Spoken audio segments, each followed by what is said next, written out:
que tens e dá aos pobres, e terás um tesouro no céu.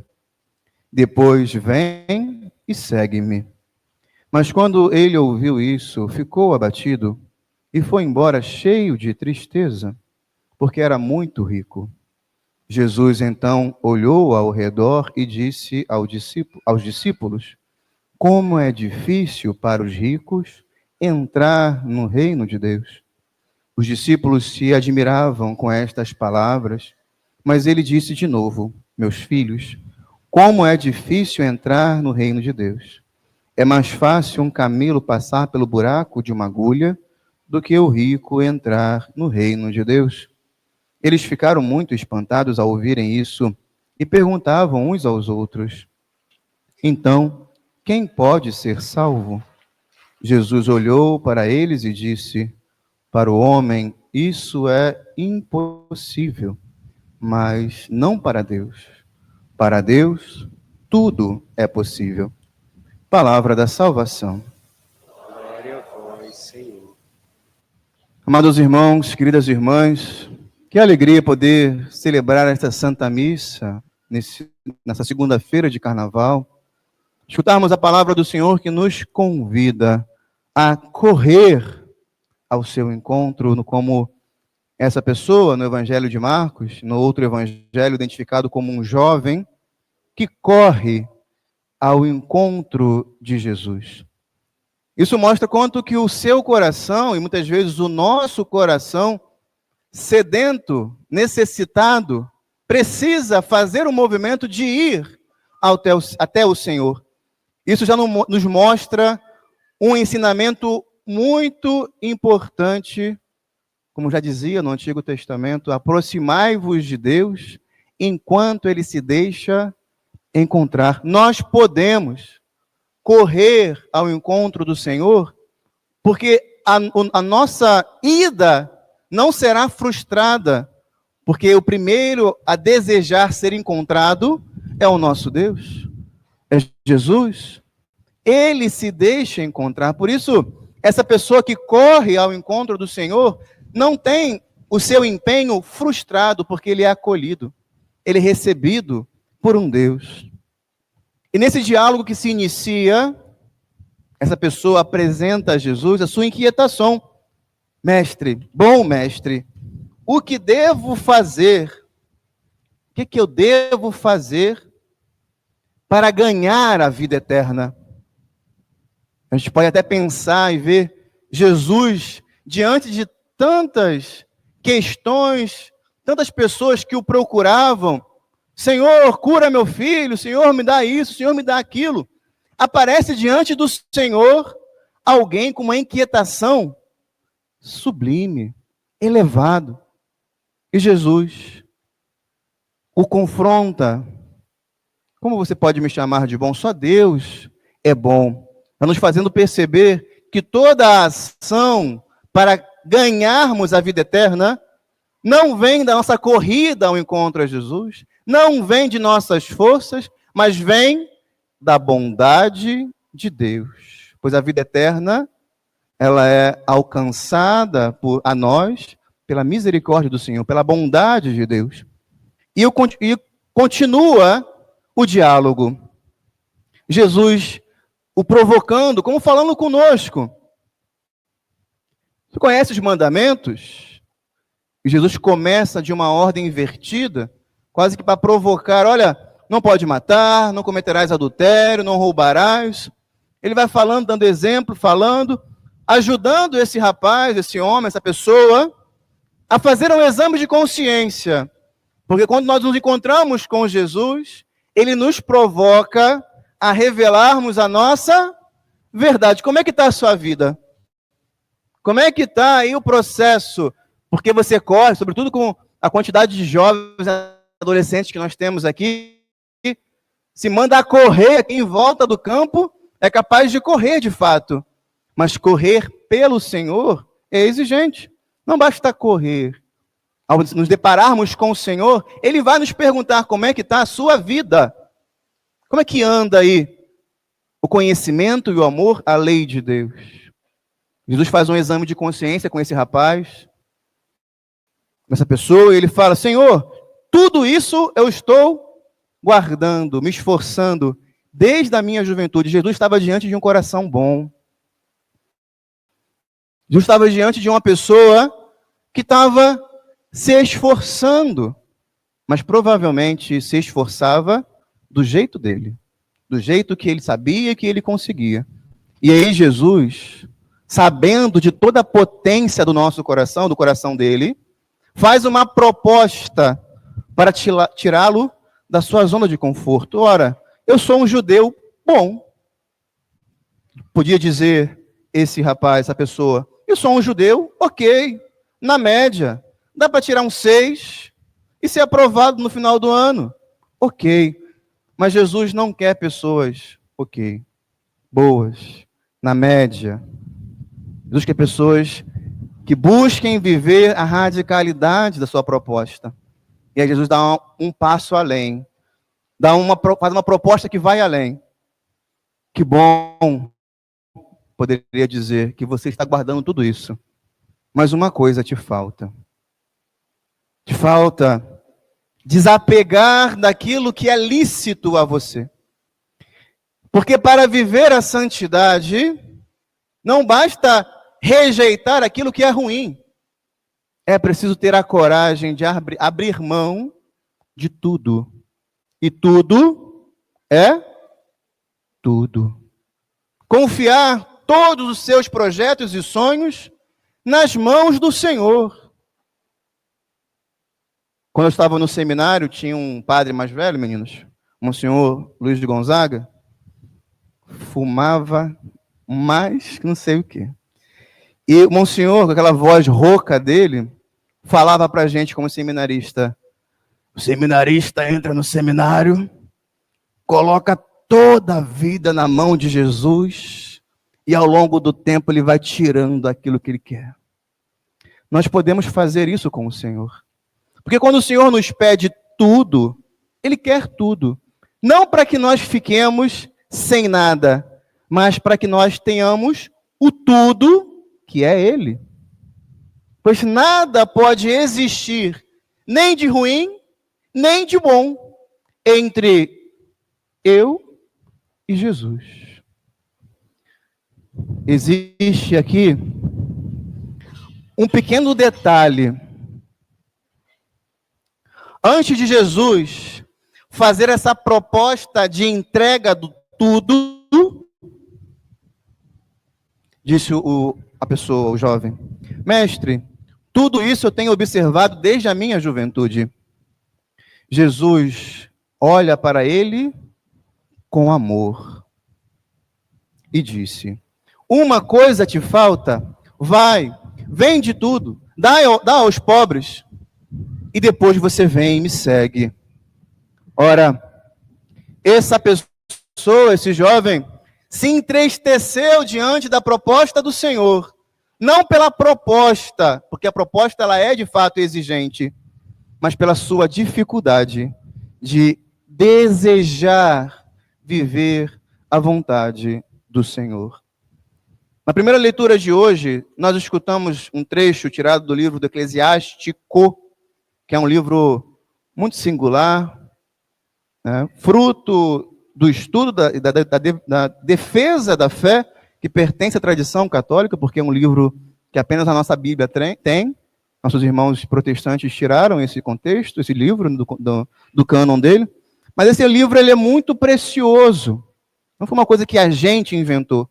Nós conservamos esse livro, porque de fato traz ensinamentos profundos para a nossa vida. É texto revelado, sim, de fato. E esse texto que escutamos hoje nos convida a confiar na misericórdia do Senhor. Quão grande é a misericórdia do Senhor, o seu perdão para com todos que a Ele se convertem. Converter o coração ao Senhor é de fato correr ao encontro dEle. É de fato escutar, começar um diálogo com o Senhor. E é também deixar que Ele nos desafie.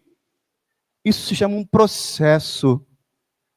Isso se chama alguém que tem consciência de si, mas mais do que isso, tem consciência e busca conhecer aquele com quem ele está falando. Porque esse homem, esse jovem, vamos chamar ele do jovem rico, ele vai embora triste.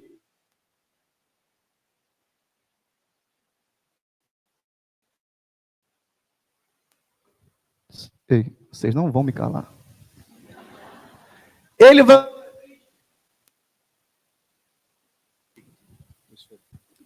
Ei. Ele vai embora triste porque ele não leva em consideração aquele que está diante dele. A misericórdia do Senhor. Em outro trecho do Evangelho, quando um homem é provocado pelo Senhor, Senhor, se podes, cura o meu filho. Jesus fala, se podes, tudo é possível para aquele que tem fé.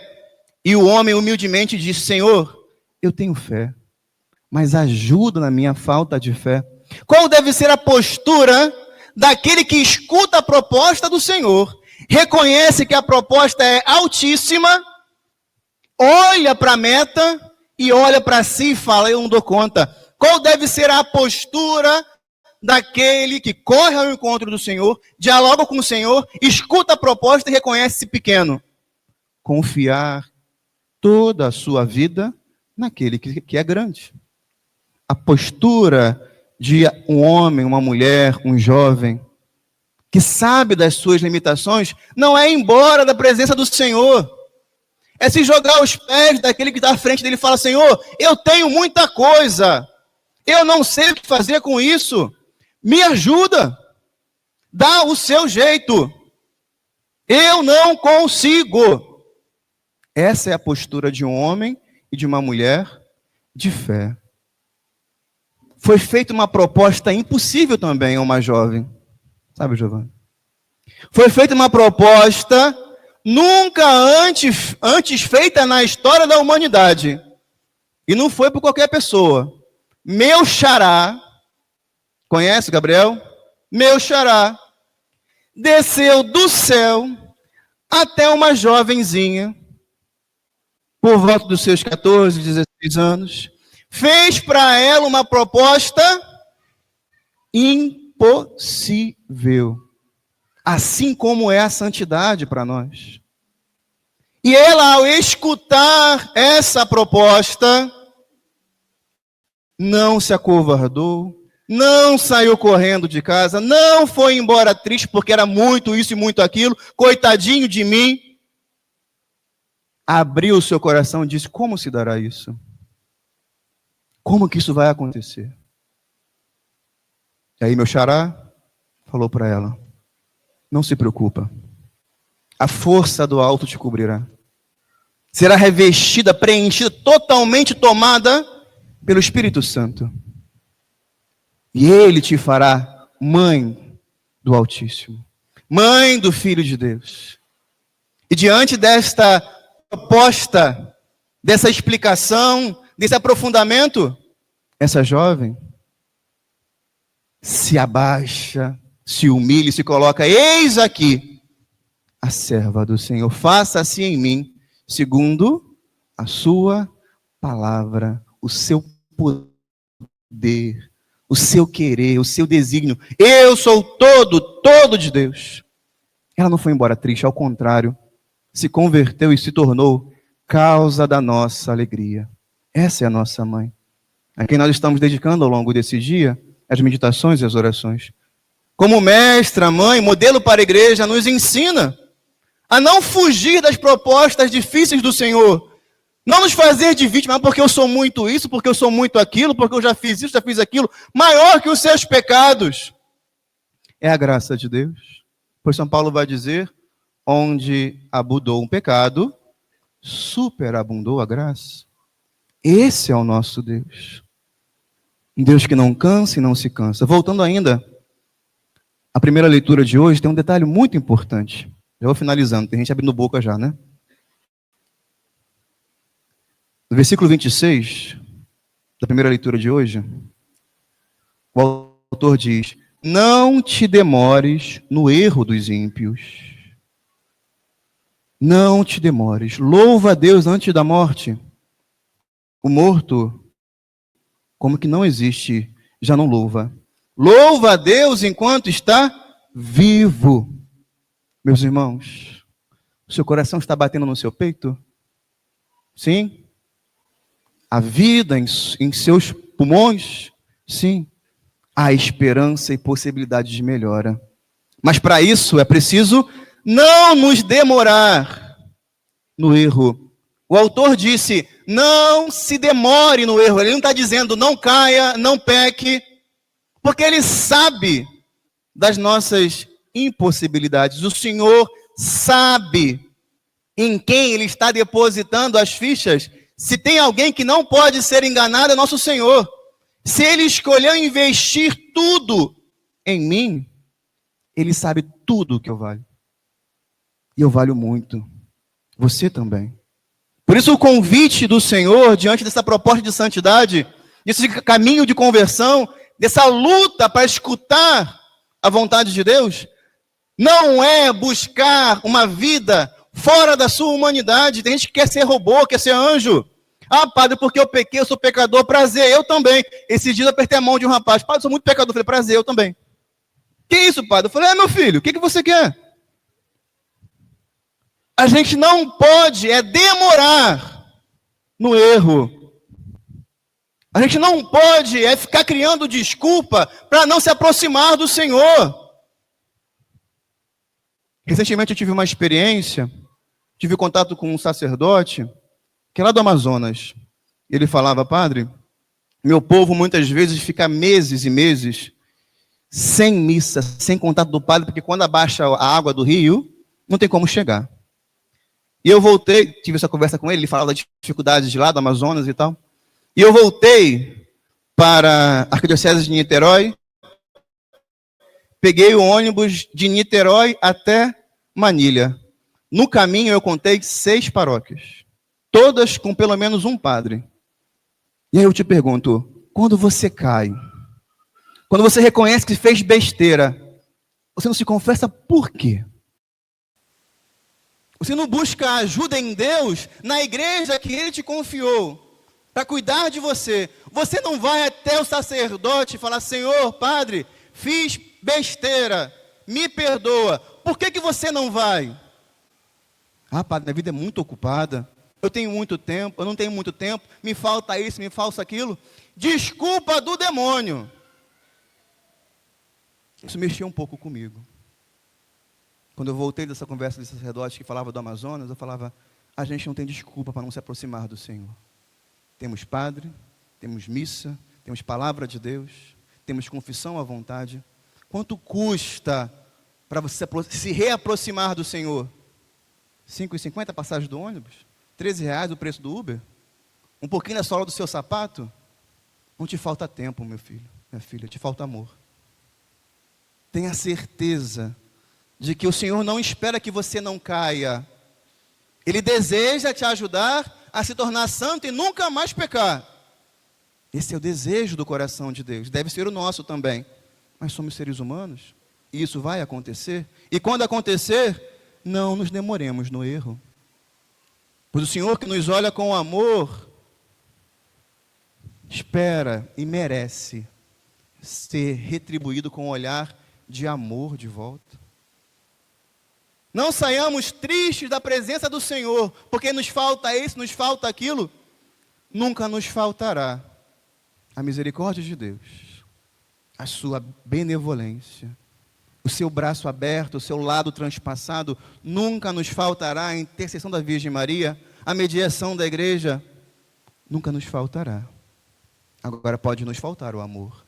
Por isso, nesta missa, nesse dia, queremos pedir ao Senhor que nos ensine a amá-lo verdadeiramente e não nos demorarmos longe dele, pois ele anseia se encontrar conosco. Que a nossa Mãe, a Virgem Maria, nos ensine a buscar constantemente, olhar com amor o Deus que nos olha apaixonadamente. Rogai por nós, Santa Mãe de Deus,